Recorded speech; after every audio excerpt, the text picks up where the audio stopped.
our top five favorite video games, horror games around. Okay, yeah. So, do you want to start this one out? Sure, I'll start it.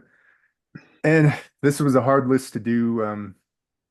Just like we're thinking about movies and running down movies and shows. There's just so many, and I Yes. think I'm pretty sure I narrowed down the list. My first one is Grabbed by the Ghoulies on the original Xbox. And you play, I don't know if you ever played that before, but it's a I kid haven't. named Cooper, and he's with his girlfriend, and they're walking by a haunted house, and the girlfriend gets kidnapped by Baron von Ghoul. He's a character who is in the mansion, and he has a bunch of ghoulies in his house. So you go through the house, and instead of pushing buttons like the punch, like X, A, and all that, you use the two control joysticks to fight and to move around. So the left is to move around, and the right is to punch and kick. So that's the whole function of the game. But Oh, wow. that's what Sorry. inspired. I know you've seen like my Golden Axe skeletons and all that. Hmm. They have skeletons in that game, and just I always wanted skeletons, like a of action figure of the skeletons in that game. Just everything about that, like the monsters and the environment is really cool. There's even like jump scares in it where you have to pass a hallway and there's mounted scary faces like monster faces and all that, and you got to press the buttons kind of like would it be like Parappa the Rappa, where you like correct the function, Press the the, buttons, the correct button yeah, the combination. That's what I was certain thinking. layout. Button combination, and then you have to get past it like you're scared in the game. It's pretty neat. So if you've never played it before, I definitely recommend it. I have to check that out. It looks kind of interesting. I'm seeing the art and everything on it. It's pretty cool. Oh yeah, it's it's a fun game. Nice. What's your number four or number five? Okay, so number five probably for me would have been a Resident Evil 4 on the GameCube. Hmm. And that was a fun game because it was the first over-the-shoulder view. Was that I don't know set if in you ever played Spain? that one. Yeah, and it Okay. was Los Plagas instead of zombies. So it was a little bit different, but like all the characters in it were pretty cool. So one of the guy looked like Grigory Rasputin. Hmm. That was one of the villains, like one of the first friends you kill. And what was cool about that game is you're sitting there playing it, and then like the interactive cutscenes. So to me, that was one of those like that's never happened before in a survival horror video game. So you're playing, then oh good, a cutscene. I can put the controller down. You put the controller down, and all of a sudden it has the button mash like prompt, like Yeah. hit A, keep tapping, and then like some dude chainsaws. That's never Okay. happened before. So that was kind of cool. That'd be number five for me because I've always followed the Resident Evil series. I always liked the zombie series for that one. Hmm. And that was the first one where they kind of changed the dynamics of the zombies. It wasn't really zombies you're fighting, it's more the plague, like a Yeah. parasite. Hmm. So in a way it took away from the zombie feel, but the fact it's number five and it's not lower down on my list is just because it took away from the zombies, but it's still on my list because of the stuff that happened, like the cutscenes and stuff. Yeah, And that it's interactive cutscene definitely was so cool. a real horror video game because I Yeah. think it's freaky. Just the people in it are creepy. Yeah. And man, like the villains are so well done. Hmm. I don't know about you, but anytime I've played survival horror and they start doing multiplayer, it just kills the horror for me. It's dumb. Yeah, it becomes less of a enclosed environment. Yeah, and it's not as scary when you have a partner, you know? Yeah. And one thing I could add to Resident Evil 4 is the chainsaw controller that they had for it. Man, that was so cool. I don't Yeah, if you remember that. I do remember. I never did get it, but I do remember it. Yeah, I always wanted one of those. I'd see it.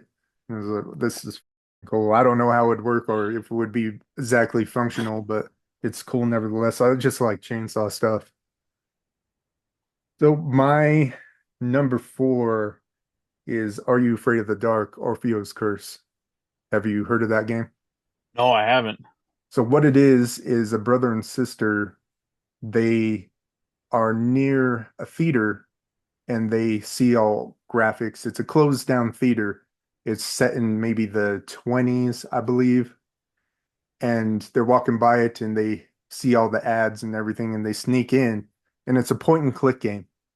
That's how the functionality, if you ever played a point and click game before. Yeah, it's been a long time. I remember playing point and clicks back when they were big in like the library.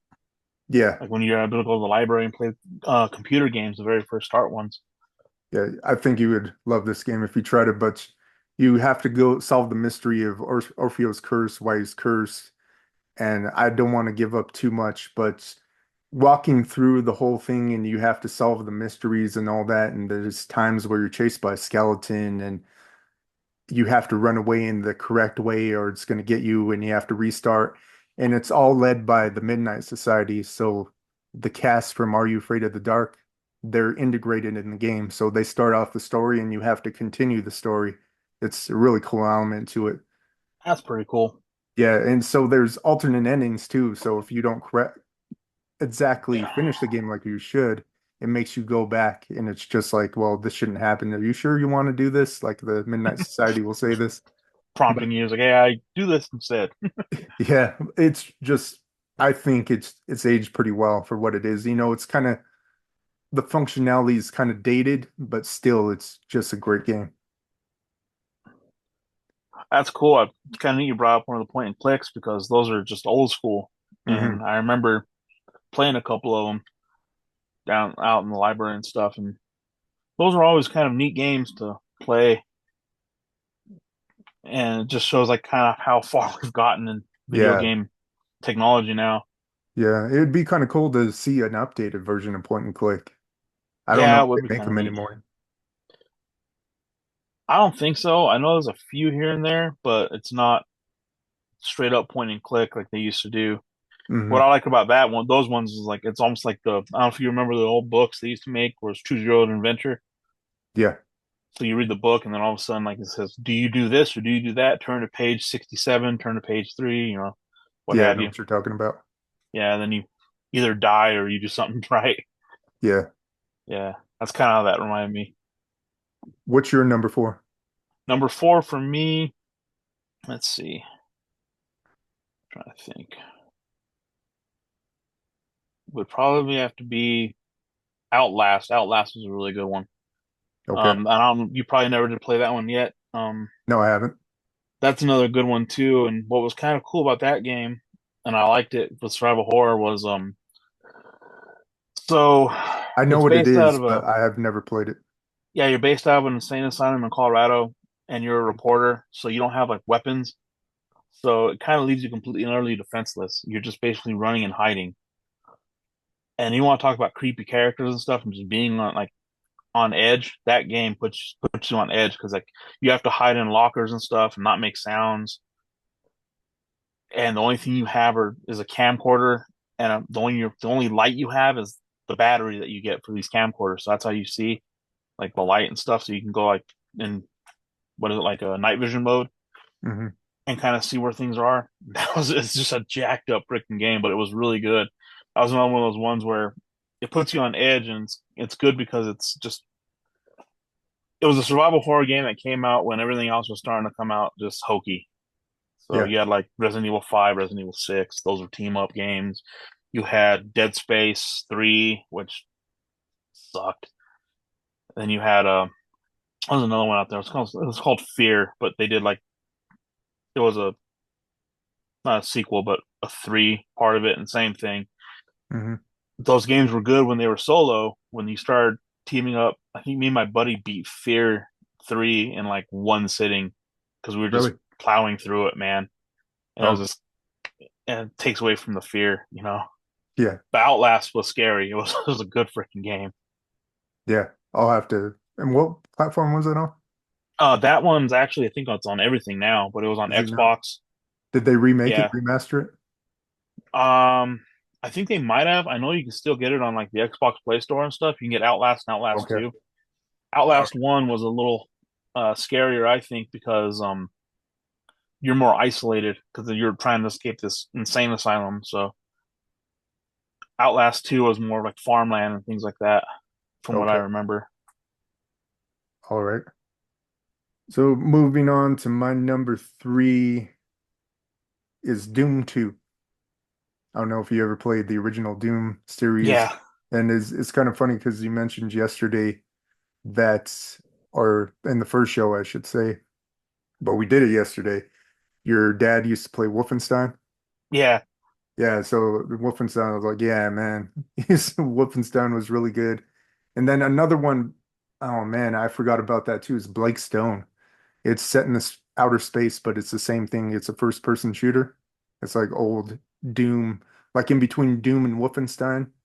And there's monsters everywhere, like space monsters. It's a really good one. Blake Stone is really good, but Doom 2, just the environment that it puts you in and the feel of it, it's real dark and the horror and you have a chainsaw. That's the first time you had the chainsaw in the game, or you got to use one in any game, which is pretty cool. And I used to put on music and play Doom 2. Just it would just set you in the mood to play the game. That was really fun. And one element about it that was terrifying to me, like when it happened in the game, is the resurrectors that they would come and they'd raise their hand and the dead, everything that died would raise from the dead. Those would always creep me out. But it's a really good game just for the nostalgia purposes too. Yeah. I hear you there for nostalgia. That was, yeah, I still remember playing Wolfenstein and everything. Yeah, It's it like, was so fun. And the first time, well, I never understood in Wolfenstein if you played through the whole game, did you play it through? yeah. So there's a point, I think it's stage three where you Hitler. Why was it stage three? I never understood that. You still had two stages after that. Who Like knows? you think that would be the end boss. Yeah, you think, yeah, you win, but I guess Yeah. not. Go on. Yeah, you had to I make guess in sure the, all the Nazis were like there can't be one. That was the whole purpose of Wolfenstein. Did you yeah. ever get to the secret uh tunnels or I guess through the doorways where you would open the walls and there was a point where there was Pac-Man, the ghosts. Did you ever get to I don't that? think. I don't think I ever did get that. Like, I think And I they ended wouldn't up die. playing that. I think I ended up playing that. Or they might have had that secret level in like a modern Wolfenstein they made. It was like an Okay. Easter egg you could It was find. like a throwback. Okay. Yeah, so you can find the throwback, and because I remember they used to have you'd walk in like a certain area, and then it was actually like boom, it throws you back in the old school Wolfenstein game for a little Oh, that's bit, cool. and then it throws you into the new one again. So some Easter eggs here and there. I always appreciated Wolfenstein, not to get off on like a tangent or anything, but I don't know if you ever played the modern ones, Yeah. but I always liked the alternate history, like stuff you find. Like, so if you just wander around in that world, you see like newspaper articles and it tells you like how the Nazis invaded the US and how Hmm. they did this and how they developed this Uber weapon. And it's kind of cool because it shows like a different perspective, like alternate history. And that's kind of interesting.